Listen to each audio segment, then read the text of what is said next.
अस्सलाम वालेकुम नाजरीन, कैसे हैं आप लोग। आज हम बात करेंगे हुजूर अकबर सल्लल्लाहु अलैहि वसल्लम के दादा और वालिदा की वफात पर। हमने जो सीरीज शुरू की है जिसमें हम हुजूर अकबर सल्लल्लाहु अलैहि वसल्लम की पैदाइश से लेकर आप सल्लल्लाहु अलैहि वसल्लम के पर्दा होने तक की शुरू करे हैं। तो आइए बिना देरी के हम शुरू करते हैं।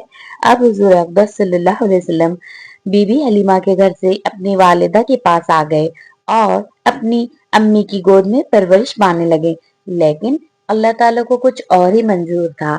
जब आप सल्लल्लाहु अलैहि वसल्लम 6 बरस के हो गए, तब आप सल्लल्लाहु अलैहि वसल्लम की वालिदा आप सल्लल्लाहु अलैहि वसल्लम को लेकर मदीना मुनव्वरा अपने रिश्तेदारों से मिलने गईं। वहां कुछ दिन रहकर जब वापस तशरीफ ला रही थी, तो रास्ते में एक जगह पड़ती है, उसका नाम है अबवा। जब आप सल्लल्लाहु अलैहि वसल्लम अपनी वालिदा माजिदा के साथ अबवा में पहुंचे, तो वहीं आप सल्लल्लाहु अलैहि वसल्लम की वालिदा का इंतकाल हो गया और सरकार सल्लल्लाहु अलैहि वसल्लम इतनी नन्ही सी उम्र में बिन माँ बाप के हो गए। आप सल्लल्लाहु अलैहि वसल्लम के साथ सफर में आप सल्लल्लाहु अलैहि वसल्लम की बांदी उम्मे ऐमन भी थी। वो आप सल्लल्लाहु अलैहि वसल्लम को अपने साथ मक्का मुअज्जमा ले आई और आप सल्लल्लाहु अलैहि वसल्लम के दादा अब्दुल मुत्तलिब के हवाले कर दिया। आप सल्लल्लाहु अलैहि वसल्लम के दादा जनाब अब्दुल मुत्तलिब बहुत बड़े आदमी थे। मक्का के सब लोग उनकी इज्जत करते थे। उन्होंने बड़े प्यार और बड़ी मोहब्बत से हुजूर अकबर सल्लल्लाहु अलैहि वसल्लम की परवरिश शुरू कर दी। उनको आप सल्लल्लाहु अलैहि वसल्लम से बड़ी मोहब्बत थी और आप सल्लल्लाहु अलैहि वसल्लम भी दादा से बहुत मोहब्बत करते थे। मगर अल्लाह ताला ने पसंद न किया कि उसका रसूल आदमियों के हाथों से परवरिश पाए और लोग ये कहे कि फुला की परवरिश तो मोहम्मद सल्लल्लाहु अलैहि वसल्लम को इस काबिल कर दिया।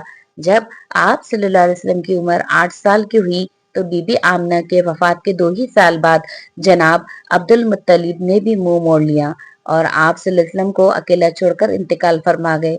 जब आप सल्लल्लाहु अलैहि वसल्लम के दादा का जनाजा उठा, तो आप सल्लल्लाहु अलैहि वसल्लम छोटे से थे, पीछे पीछे दौड़े चले जाते थे और रोते जाते थे। जब उनका इंतकाल होने लगा, तो उन्होंने अपने लड़के यानी हुजूर अकबर सल्लल्लाहु अलैहि वसल्लम के चाचा अबू तालिब को वसीयत की कि मोहम्मद सल्लल्लाहु अलैहि वसल्लम की परवरिश और तरबियत में खूब मोहब्बत से करना। जनाब अबू तालिब को हमारे सरकार सल्लल्लाहु अलैहि वसल्लम से इतनी मोहब्बत थी कि अपने साथ ही सुलाया करते और अपने साथ ही खाना खिलाया करते, हरदम अपनी आंखों के सामने रखते थे। जनाब अबू तालिब के पास बकरियां थी, हुजूर अकबर सल्लल्लाहु अलैहि वसल्लम उन्हें चराया जाया करते थे। इसी तरह हुजूर अकबर सल्लल्लाहु अलैहि वसल्लम 12 बरस के हो गए। एक मर्तबा उनके चाचा मुल्क शाम जा रहे थे, तो हुजूर सल्लल्लाहु अलैहि वसल्लम ने भी कहा और उनसे लिपट गए कि मैं भी चलूंगा। तो उन्होंने आप सल्लल्लाहु अलैहि वसल्लम को अपने साथ ले लिया। चलते चलते आप लोग एक जगह पहुंचे, उस जगह का नाम तईमा था। वहां आप सल्लल्लाहु अलैहि वसल्लम को एक ईसाई पादरी ने देखा। उसने जनाब अबू तालिब से पूछा कि तुम्हारे साथ कौन है। इन्होंने फरमाया ये मेरा भतीजा है। तो उसने कहा ये अल्लाह के आखिरी नबी है। मैंने तौरात में इनके मुतालिक पढ़ा है, जैसा कि मैंने पढ़ा है ये बिल्कुल वैसे ही है। अगर तुम इन्हें शाम ले जाओगे तो यहूदी इन्हें पहचान जाएंगे और कत्ल कर देंगे।